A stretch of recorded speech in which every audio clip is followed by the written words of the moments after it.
How'd it feel to be back out there? Yeah, it's been a long time. I haven't played since, I think, end of July was my last game last year, round 18. So, yeah, I haven't done any of the pre-season. Didn't play any of the practice games. So it was nice to be back out there. Obviously, the result wasn't the way we would have liked it, but on a personal note, it was just good to be back out playing footy again. Was there some encouraging signs in that game, particularly in the first half? Probably more like the first quarter. First quarter was really good. It just shows when our contest stuff's right and we're playing the way that we've sort of planned the whole week to play, that it works and we get the results that we want. And for whatever reason, we're not able to do it for long enough. So teams are able to get on top of us, and particularly when we're playing away from here, that's something we need to address as well. We need to start being able to play away from home, because to get to where we want to be as a team, we have to win away. Can you put your finger on it though at all, like that away form at the moment? What is it that's getting to you guys? To be honest, I'm not really sure. Whether it's a mixture of the youth that we've got. Some guys hadn't played at the Adelaide Oval before, so those are all little things. But we should still compete better than what we did after quarter time. And like you said, you laid into the midfielders in particular. What can you say to you?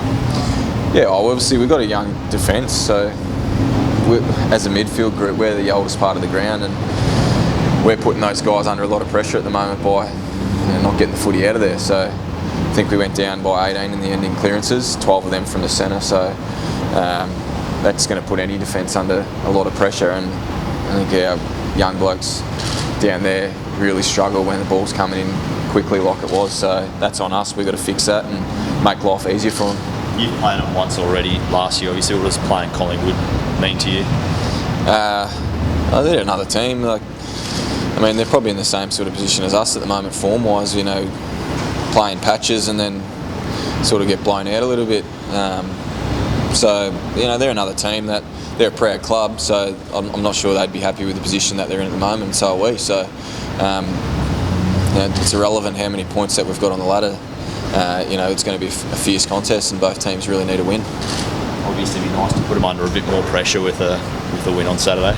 Oh, it'd be lovely. Yeah, we want to go out and win every game we play, but they're the next opposition that are put in front of us, and we'll have a look at them, see where we think we can beat them, and try and execute that the best that we can on the weekend. You still have a lot of mates there, I suppose. Do you feel from a bit, because of the scrutiny they seem to be under? As you know, it only happens it's Melbourne, isn't it? They've just been unbelievable, the spotlight they've been in. Yeah, it's hard. I can speak, coming here last year, I think I only sang the song twice maybe, and the other times I was injured. So it can be really difficult losing games of footy, and the extra thing that they get that we probably don't is the pressure and the scrutiny around it. So I definitely know how they would be feeling at the moment, it's just different at the moment because they're opposition, so I can't get caught up in too much of that. Obviously I'm still friends with a lot of them, close with a lot of them, so I like to see them do well, and obviously they're not at the moment, so yeah, it's tough to watch. How different have you found playing AFL in Queensland, with the fans the way they are and the way the game is up here, the strength of the game? What have you thought about differences between here and Melbourne? I enjoy it a lot more here. I guess I'm more of a private person, so I didn't really like the hype and external stuff that goes with playing for a club like Collingwood. So in that regard, I felt a lot more relaxed going into the club on a Monday morning. Those guys after a loss would get these cameras in their face walking into training. So we're lucky in a way that we don't have that here, but at the same time, some people love that. There's guys that love that side of things, and I guess the difference as well has been the crowds a lot for me. That's the thing that I've noticed probably the most. So I don't get to play on the MCG as much anymore and play in front of big crowds. But tell you what, when all the supporters get here and we're on top, it's just as loud. So hopefully they can turn up Saturday night and we can have a good result for them. Dayne, do you think if there was just one team in Queensland, that'd be a little bit more interesting? I'm not too sure where you're going with that. I think two's plenty. Well, Lee Matthews has said last night, talking footy, that he thinks that it might be, probably ideal for one team in southeast Queensland as opposed to two. Yeah, I haven't heard Lee's comments, so I haven't had enough time to think about that. So I'll just leave that one to Lee. how important do you think the Suns are to growing Queensland AFL? Well, I grew up on the Gold Coast, so I always loved my footy. So I would have loved for a Gold Coast side to be there when I was playing footy. And it's it's good for footy in Queensland. We've got the Q Clash, and that's growing. The game that we had here this year, just recently, I think was probably one of the better Q Clashes that have been. So hopefully us two teams can build that rivalry over the next few years, and it's good for footy. We need to grow the game here, and I think statistically wise, I'm not sure if it's growing or not, but I think that we go out to a lot of clinics, and there seems to be more participation within kids in that. So yeah, hopefully the game is growing in that area.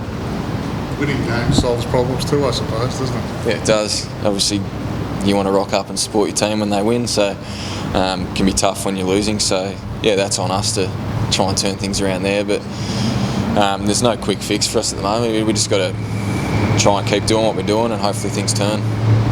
Any word on Rocky, his injury? I haven't spoken to him as such. I think he had a scan yesterday on it, or it was today, so I haven't heard anything yet, but we'll just have to wait and see on that one. But I'm not sure. I don't think it was too bad originally, so we'll just have to wait and see. Mate, you've sort of talked it down a little bit, but how difficult is it in a week like this to just treat Collingwood like another team when you've spent 6 years there? You got to try and forget about those sorts of things. There, I'm a Brisbane Lion now. I play for this club, so to play for. I played at Collingwood for 6 years, so I've got memories there, and there'll be memories that I'll take with me for the rest of my life. But I'm looking to make new memories here, and they're the opposition that are put in front of us this week. So I'll be trying to do my best for the team to get over the line and beat them. What is the key to turning all this around? That 1 from 7, obviously not ideal. Collingwood this weekend. What is it you need to turn around? Look, I think contested ball's been a big one for us over a number of years now, and we're just not improving in that area for whatever reason. We've looked at it, we've trained it.